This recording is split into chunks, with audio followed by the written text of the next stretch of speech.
বলছিলাম রাজনৈতিক পরিস্থিতি কোন দিকে যাচ্ছে। আজকে আপিল বিভাগে শুনানি হয়েছে ইশরাক হোসেনের মেয়র ইস্যুকে কেন্দ্র করে। আপিল বিভাগ থেকে কোনো রায় দেয়া হয়নি, কিন্তু দুই পক্ষের আইনজীবী দুই রকম ব্যাখ্যা দিচ্ছেন।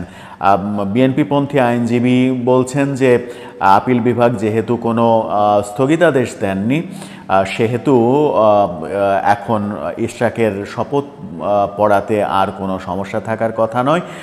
তাকে শপথ পড়ানো যেতে পারে, তাকে মেয়র হিসেবে আমরা ভেবে নিতে পারি। এই কথা যখন বলছেন, তখন রিটকারী আইনজীবী বলছেন যে আপিল বিভাগ সব কিছু শুনেছে এবং নির্বাচন কমিশনের কথা শুনে নির্বাচন কমিশনকে প্রশ্নবিদ্ধ করেছে, নির্বাচন কমিশনকে অথর্ব বলেছে, নিরপেক্ষতা হারিয়েছে নির্বাচন কমিশন এমন বলেছে।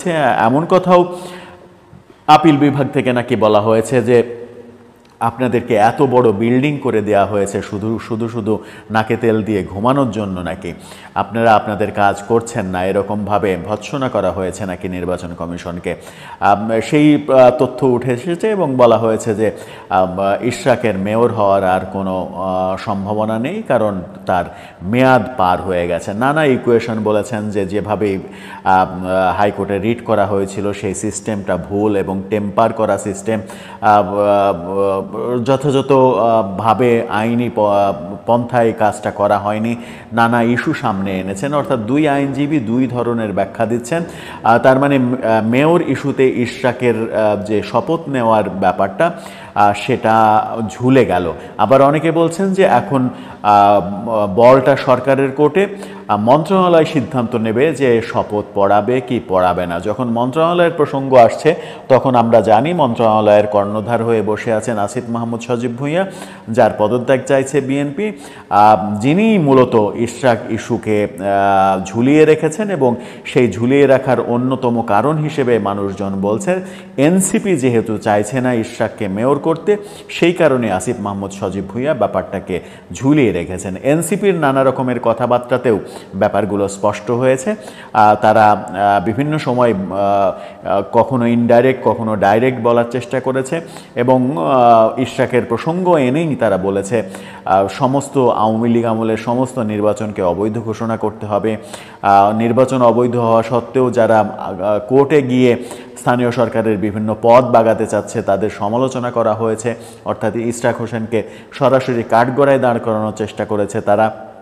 সুতরাং এটা বোঝাই যাচ্ছে যে এনসিপির অবস্থানের কারণেই সরকার এই কাজগুলো করছে এবং এনসিপিকে সরকার যে সরাসরি পৃষ্ঠপোষকতা দিচ্ছে এই ব্যাপারে আর কোনো সন্দেহ বোধহয় জনমনে নেই। এটা এখন ওপেন সিক্রেট হয়ে গেছে। এই অবস্থা থেকে সরকার যদি সরে দাঁড়াতে না পারে, তাহলে সরকারের জন্য সামনে খুব একটা যে সুবিধাজনক পথ রয়েছে সেটা বলা যাবে না। আবার এই সমালোচনা যখন রয়েছে, তখন আবার বিএনপির জন্যও ইশরাক হোসেনের জন্য সমালোচনা করছেন অনেকে।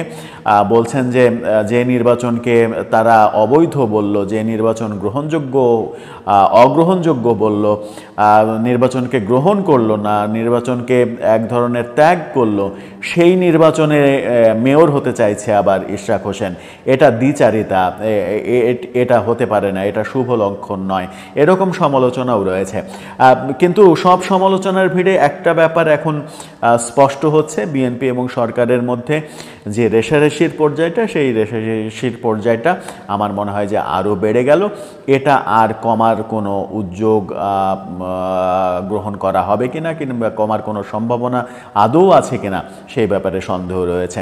আমরা দেখেছি গতকালকে তারুণ্যের সমাবেশ করেছে বিএনপি, সেখান থেকে তারেক জিয়া এক ধরনের পরিষ্কারভাবে বলার চেষ্টা করেছেন, ইশরাকের প্রসঙ্গ বলেছেন এবং নির্বাচন ডিসেম্বরের মধ্যেই নিতে হবে, ডিসেম্বরের মধ্যে নির্বাচনের প্রস্তুতি নিন, এরকম কথা বলেছেন। কিন্তু সেগুলো শুধুমাত্র জনসভা কিংবা মিডিয়ার সামনে কথা হিসেবেই সামনে চলে আসছে। বিএনপি কিন্তু সরকারের উপরে তেমন কোনো বড় চাপ এখন পর্যন্ত তৈরি করতে পারেনি।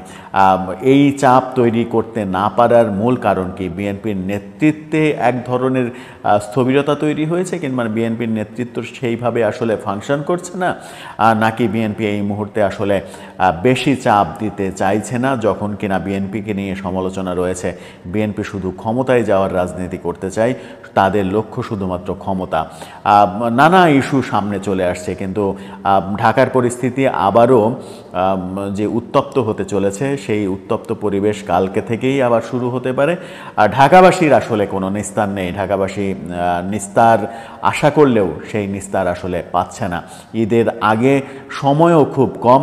ঈদের আগে এই পরিস্থিতি যদি শান্ত না হয়, ঈদের পরে আমার মনে হয় যে ঢাকাবাসী চরম ভোগান্তির এক শহরে বসবাস করা শুরু করবে। দর্শক, আপনার মন্তব্য জানিয়ে এই ব্যাপারে লিখতে পারেন আমাদের কমেন্ট বক্সে।